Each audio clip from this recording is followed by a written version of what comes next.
Hello friends, my name is Jess and welcome back to my channel, Books Past Bedtime. Thank you so much for being here. So, 2024 hasn't really been my year. As you may have noticed, I have not been very present on my channel, but I'm trying to change that, doing the best that I can here. Since I haven't been here, I've realized that I really have not filmed a wrap-up at all this year. So to get you guys caught up to speed, I figured I would do a kind of, I'm not very good at doing rapid fire or anything, but the concept is that I'm going to quickly go through all of the books that I've read so far this year. I have read a total of 41 books from January through the end of April. So the first 4 months of the year, I've read an average of like 10 books a month, which is pretty good. I would like it to be higher. I was really trying to do like a personal best of 200 books this year because I think my personal best is currently like 180, but I don't know if that's gonna happen or not. If I can multiply my average reading by 100%, I think I can get it done. I think it's about like 20 books a month from here until the end of the year, so don't know about that. We'll see. But I figured the easiest and honestly like quickest way for me to get through this video, because I don't want you to sit here forever, because a lot of these 41 books do not really need long drawn out reviews because they are, you know, smut. So we're gonna do a little tier ranking moment, and yeah, I don't really have anything else to say, so let's just hop right into it. I don't have on my screen or anything.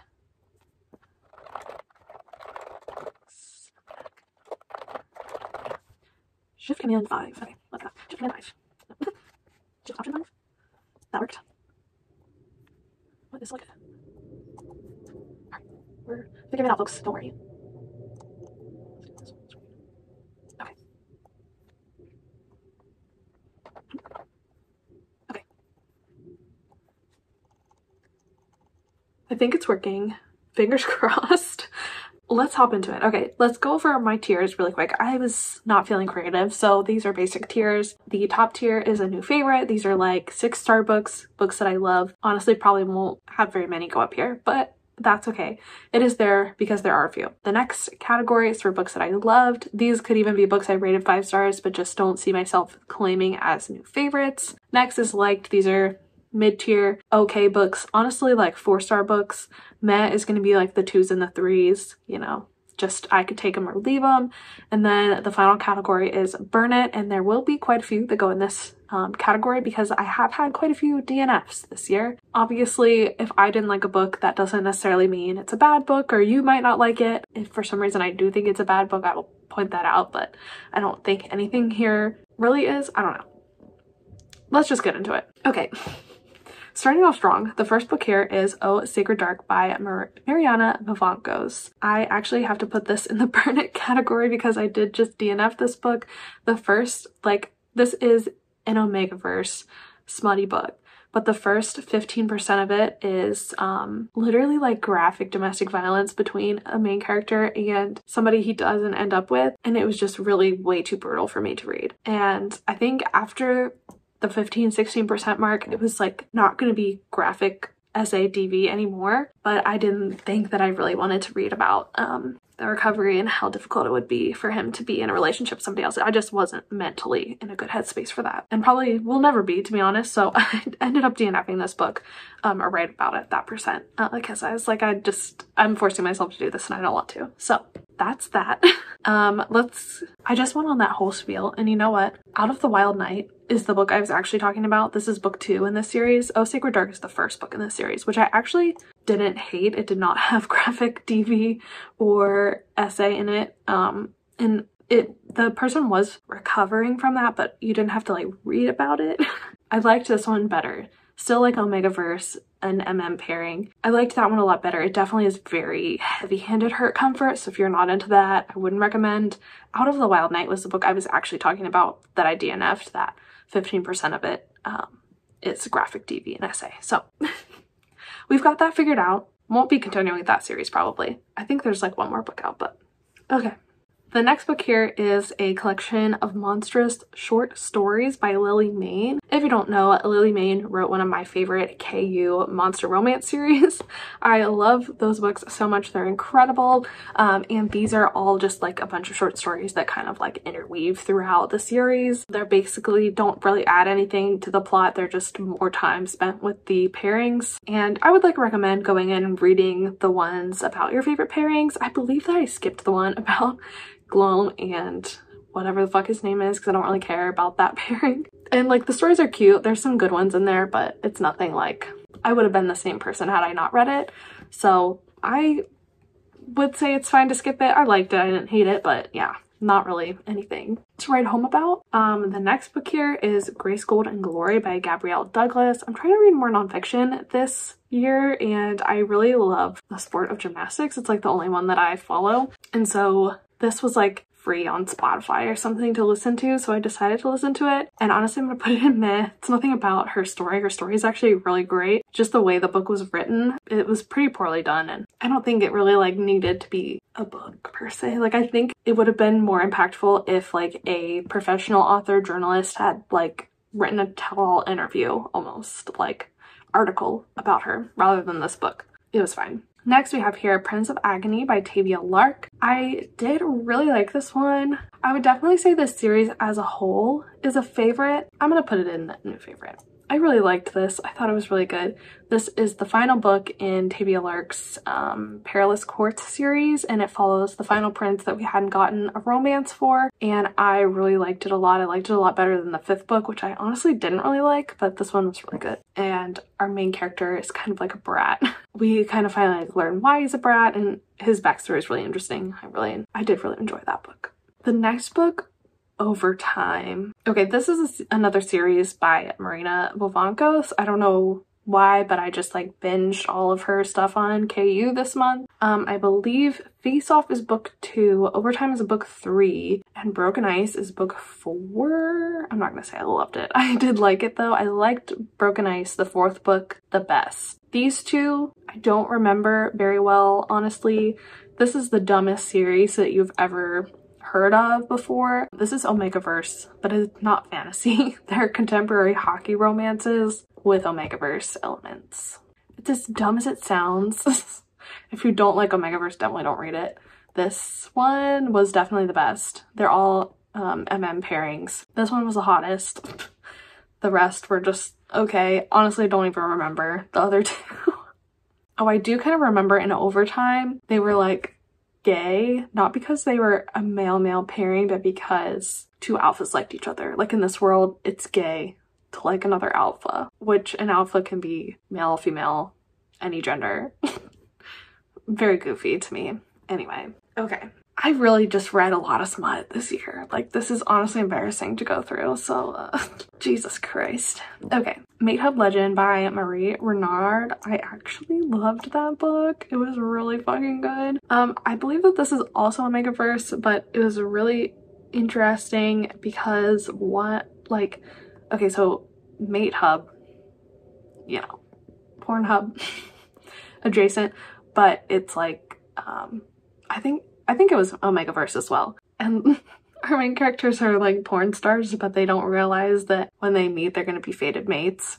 And so they're like, have this contract to only film together for like so many weeks. But then they're like, okay, we are fated mates. We have to be together, but how do we reconcile? It's just supposed to be a contract, you know, that kind of thing. So, but it was like really well written and really hot and really well done. The chemistry was really good.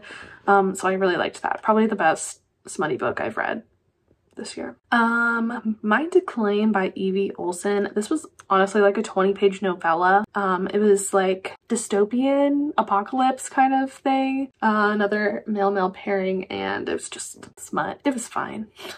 I think it maybe also they were like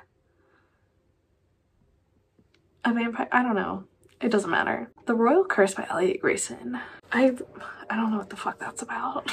I think The Royal Curse was a book that I read in January. Let me look up the description though to jog my memory. Obviously it left a really big impression. Okay, rated it 3 stars. Oh yeah. Okay, so this was basically a fantasy male-male romance Bodyguard Prince, age gap. I think I liked it.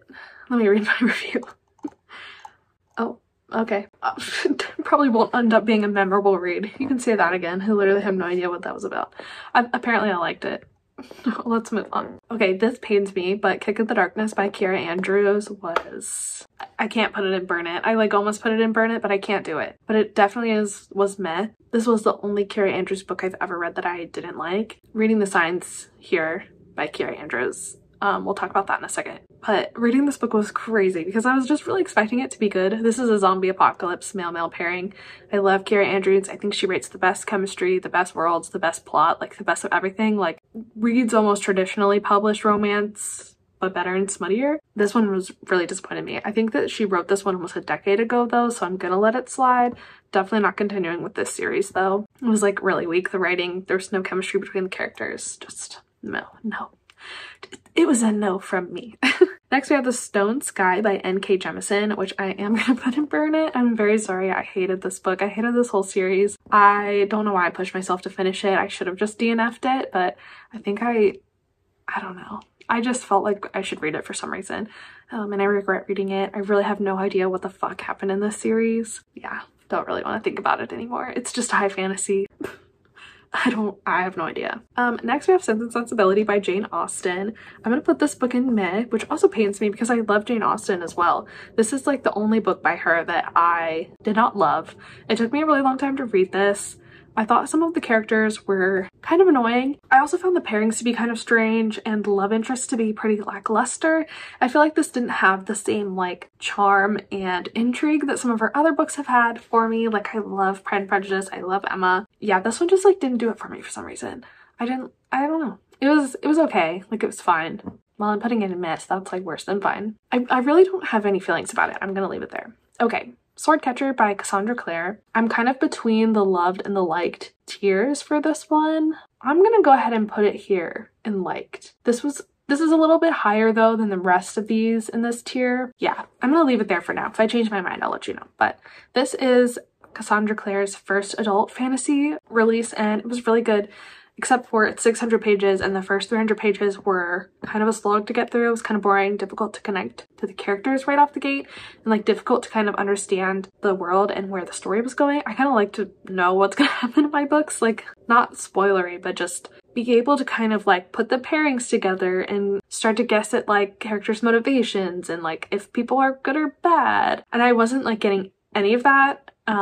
This is the introduction to a trilogy, so I think that it just needed a lot of setup. And the back half of the book was really good, really exciting, lots of twists and turns. My jaw dropped a couple times like reading this book because I was just like in shock of what was happening. It definitely got better, but wasn't like the strongest Cassandra Clare I've ever read. I did like it, but you know, had some room for improvement, I thought. We'll continue with that series though. Next, Reading the Signs by Kira Andrews. It's not a new favorite because it was a reread, but it is a favorite. This is honestly one of my favorite books of all time. I feel like that's a stupid thing to say about a shirtless man romance, especially like contemporary baseball shirtless man romance, but it literally is so good. Like the dynamic between these characters is chef kiss, incredible. Literally, this is an age gap baseball male-male romance and I think about it all the time. It's fan-fucking-tastic.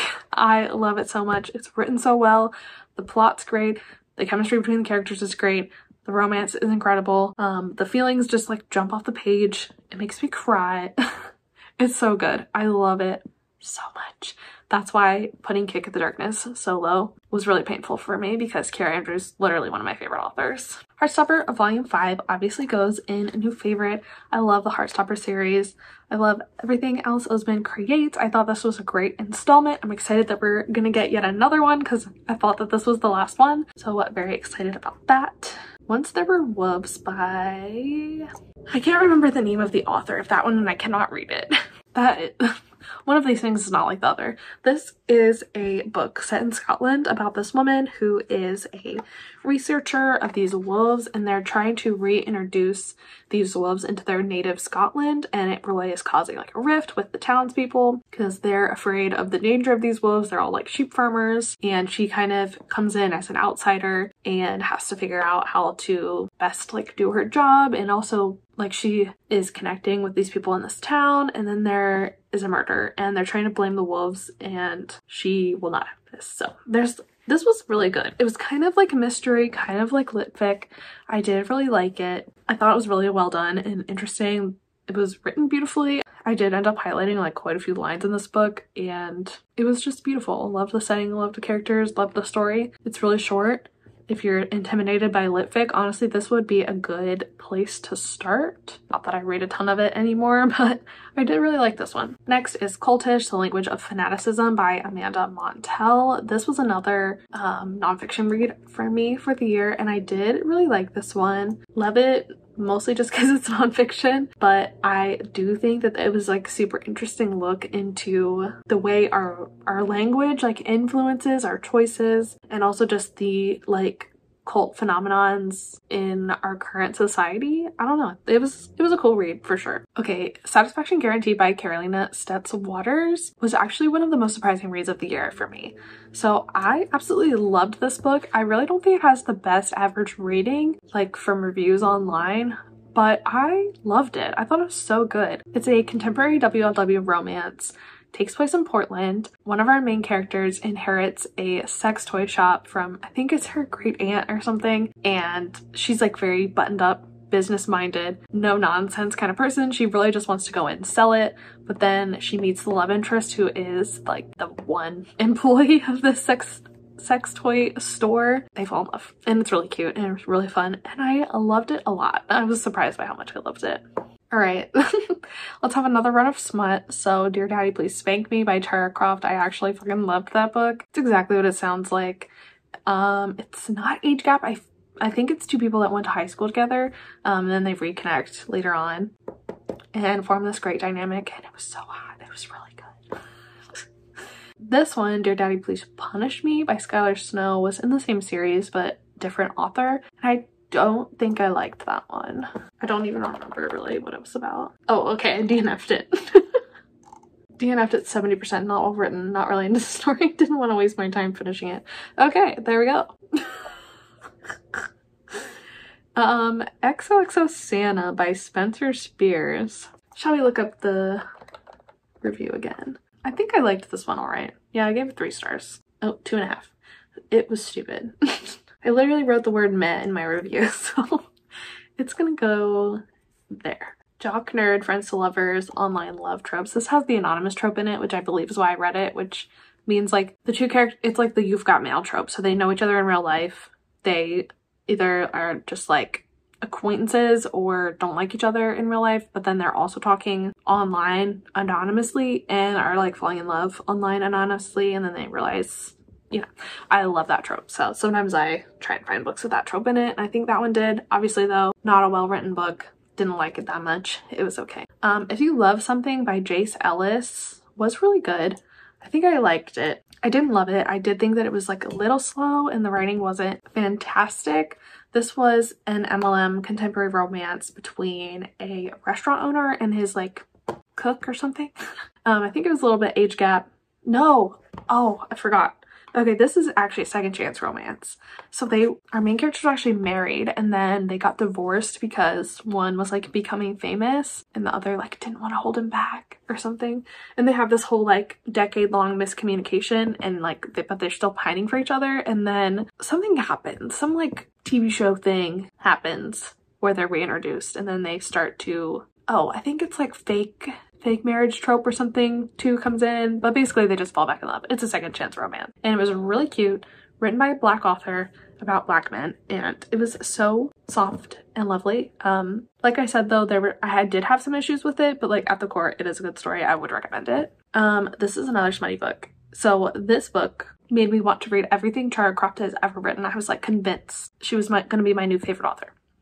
No, I was very wrong. This is the only book by her that I read that I liked, and I loved this one. So I was like, there's got to be like another. So I kept reading them.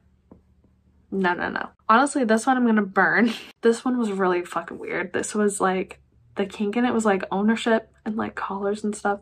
I'm not really into it. I think it was also like 400 fucking pages. So yeah, this one was too much for me. I think maybe if it had been shorter and edited better. I could have been about it, but I was not about it. Dangerous Breed by Only James is an MLM romance, take place in prison. I liked this better than the first one in this series, but I don't really remember if I liked this one.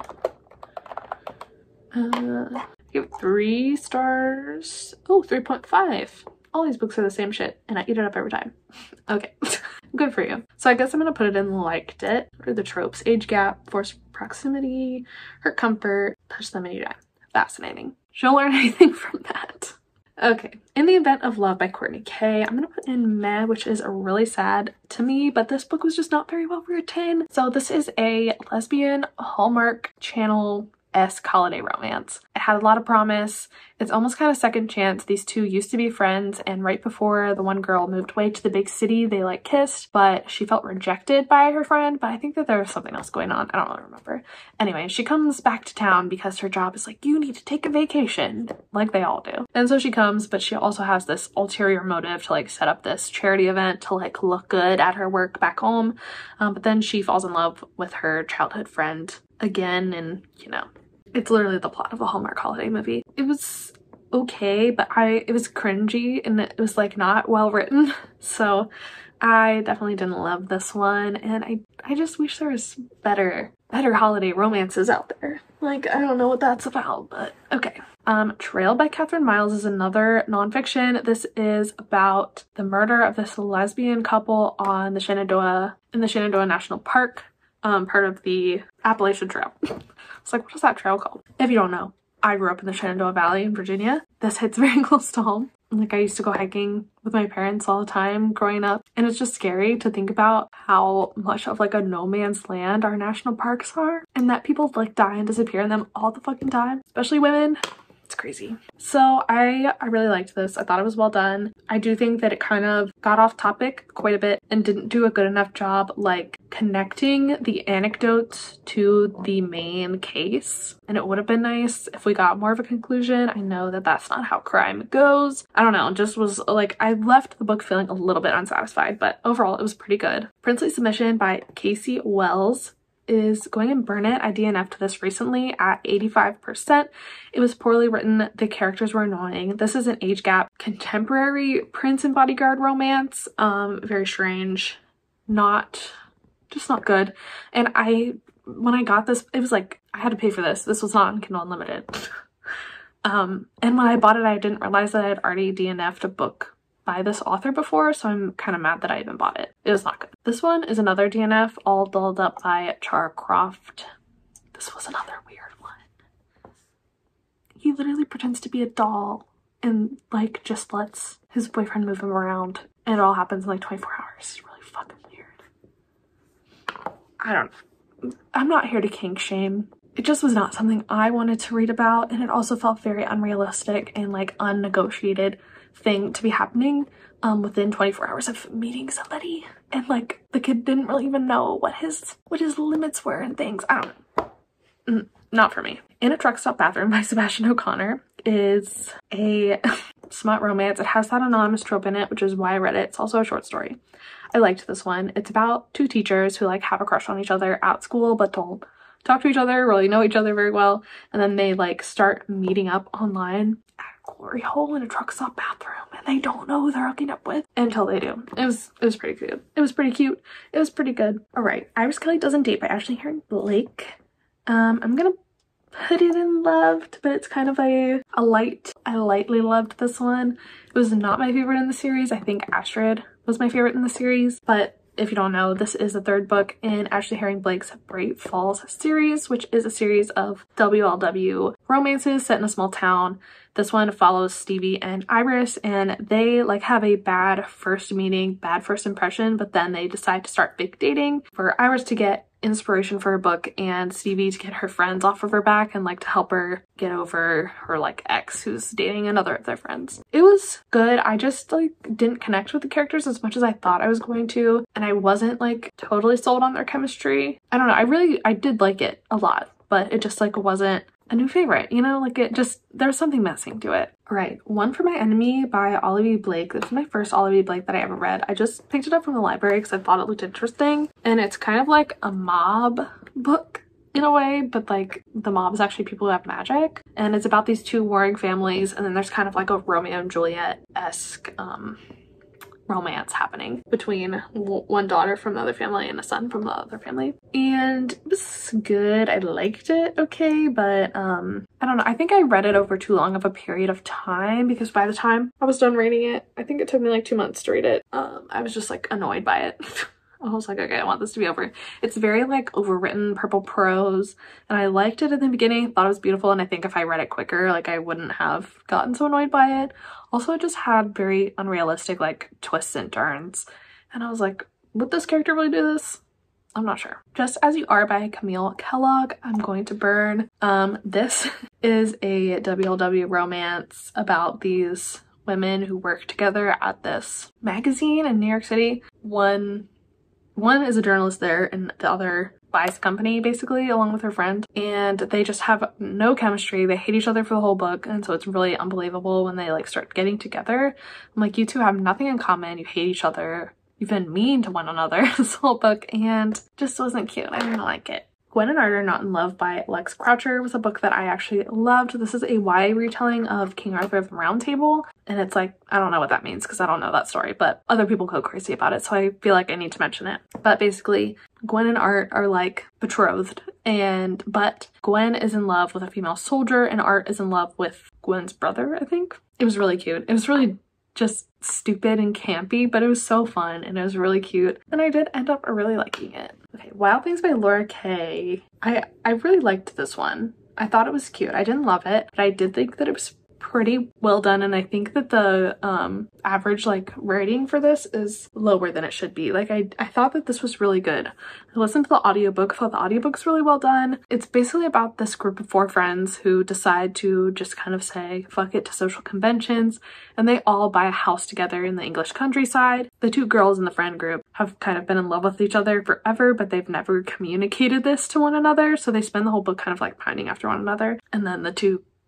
guy friends are just like extra characters. But I thought it was really cute. I liked the idea of like all these friends creating this like queer commune in the wilderness, wasn't the wilderness, in the countryside, and I thought that they were all cute and very fun. And yeah, this was just like a sweet, cozy, fun contemporary story. I liked it a lot. The Only One Left by Riley Sager is the only thriller I've read so far this year, and I did like it. I didn't love it. It's not a new favorite, but I did really like it. It basically tells the story of this caretaker who moves to take care of this old woman who was accused of killing her family but never convicted like so many years ago, and now she's like gonna tell her the actual real story, and it gets way like creepier and weirder than she thinks it's going to. There's like some is it or is it not paranormal aspects in it. We know Riley Sager loves to do that. There's also lots of Taylor Swift references in this book, which I absolutely loved. I thought was hilarious, especially the bit where the woman the old lady was like, my mind is alive. I'm like, Riley Sager knows the lore. He knows it. So that was a fun read. I also listened to the audiobook of that one and thought the audiobook was good. And it's also on Spotify Premium for free. Never Have I Ever Submitted to My Enemy by Willow Dixon is a reread, and for that I'm gonna put it in new favorite. I don't know if I would have called this a favorite before. This is basically a MLM contemporary romance set in college, so I guess it's kind of new adult. This one does have the anonymous trope in it, and the anonymous trope is done well in this book. Like when the 2 figure out who they're actually talking to, it's a jaw-dropping moment because it's also enemies to lovers, as you can tell from the title probably. Yeah, it's amazing. I love it. The chemistry is crazy, and I also enjoy it because it explores dynamic pairings in a very fun, sweet way. So I really like this book. It's really good. All right, The Gay Best Friend by Nicholas de Demuzio. I did not like this book. We're gonna burn it. This is basically about this guy who is caught in between his 2 best friends who are getting married to one another. And he's going to the bachelor party as well as the bachelorette party. And like, he's kind of caught in this weird limbo space, and like he feels like he doesn't really fit in either place, but he wants to be there for both of his friends, and then he's becoming this like weird conduit for their conflicts, and he's like, I can't do this anymore. And so yeah, I really felt for him in this scenario, and really thought it was really shitty of his friends to put him in that place. And then his friends his friends really blame him when he like finally blows up at them. You guys deserved this. Yeah, he could have been more communicative in places along the way, but also all of these problems are of your own making and you're blaming him. Crazy. And then the romance in this book was between our main character and another groomsman. It was like this whole thing of him being famous and like not wanting to come out and blah blah blah blah blah. And I didn't like how that was. I didn't like how the love interest treated our main character either. And I didn't like how their relationship came to light. It was all just a mess, and I felt like our main character was really mistreated, and he was the one that felt bad and apologized to everyone, and I'm like, buddy, no. Know your own worth. These people all suck. You're annoying, sure, but they're horrible. So yeah, I don't know. Didn't like this book. And then the last Charcroft that I tried, actually this was not the last one I tried, but the last one on the list that I tried was a Ginger at Kinkmas. I do think I liked this one. I think that this one was the most similar to the Spank Me one. I don't think that that one was an age gap either. I don't fucking remember what any of these books are about. They're all the same. Give it 3 stars. Oh, okay. I do remember this. So basically, this is like a best friend's brother romance. Awakened sexuality. The brother is also their neighbor, I think. That's all the tropes that it has. It was fine. I liked it. Like, it was good for what it was, you know, nothing to write home about. Finally, last but not least, A Power Unbound by Freya Marks is a new favorite. I loved this book so much. This is the 3rd book in the Last Binding trilogy, which is a trilogy full of magic. It's a historical fantasy world. It's full of great characters. Each book is a new queer pairing romance, and the final book is an MLM book that wraps up the entire plot. It was also my favorite pairing of the whole thing. It's kind of enemies to lovers. They also explore some like dynamic themes, which I always enjoy, if you can't tell from my fucking smut-filled wrap up here. And yeah, it was just so well written, so beautiful. Like some of the things the main two said to each other, I loved this book. It was so good. And it was my first book of the year, and I really wanted my first book of the year to be a 5-star, and it was. Thankfully, and it was this book, and it was so good. I loved it, and if you haven't read this trilogy, you really should. It is one of my all-time favorites. Incredible. All right, so that was my 2024 wrap up from January to April. Hopefully next month I'll be back with just like a regular wrap up of what I read in May, but I wanted to get you guys caught up.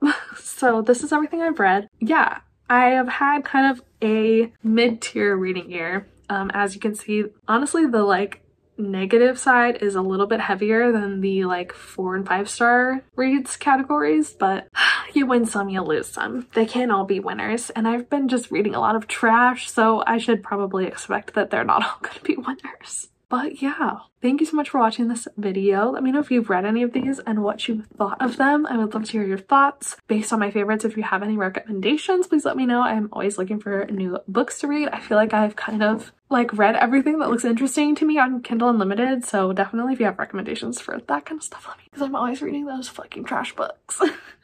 But yeah, that's everything for today. So thank you again so much for watching, for being here, spending time with me. I've appreciated you being here. If you would like to see more from me, please make sure to subscribe. You can also like this video. It helps my channel out a lot, as well as leaving a comment down below. If you want to follow me on any social media, those links will be in the description. And I think that is all for me today. So I will see you in the next one. Bye.